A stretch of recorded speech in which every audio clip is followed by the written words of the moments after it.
வணக்கம்.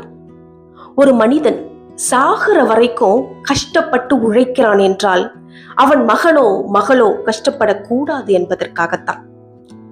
அவர் தாங்க நம்ம அப்பா.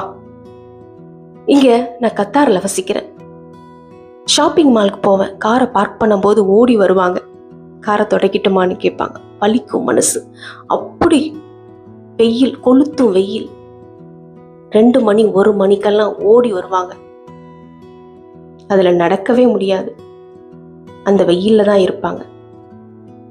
ஹாஸ்பிட்டலுக்கு போவேன். பின்னாடியே ஓடி வருவாங்க. கார் பின்னாடியே பார்க் பண்ற வரைக்கும் ஓடி வந்து கார் தொடக்கிட்டுமான்னு கேட்பாங்க. மனசு அப்படி வலிக்கும். அதுலேருந்து மீண்டே வர முடியாது. அந்த வெயில், மழை பார்க்காம இந்த காரை தொடச்சி அதுலேருந்து வர்ற அந்த சொற்ப பணத்தையா வச்சு நம்ம மகனையோ மகளையோ படிக்க வச்சிட மாட்டோமா?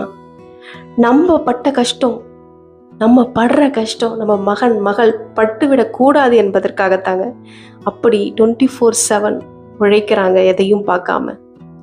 அப்படிப்பட்ட அப்பாக்களுக்கு உண்மையாயிருங்க. நல்லா படிங்க. படிப்பு மட்டும்தான் ஆயுதம். உங்க அப்பாவுக்கு நீங்க கொடுக்குற மிகப்பெரிய பரிசு. அவருடைய உழைப்பு, கஷ்டம் எல்லாம் நீங்க படிச்சு பெரிய ஆளா வந்தா எல்லாம் காணாம போயிடும். படிங்க. நினைச்சு பாருங்க. நீங்க என்ன சொல்றீங்க?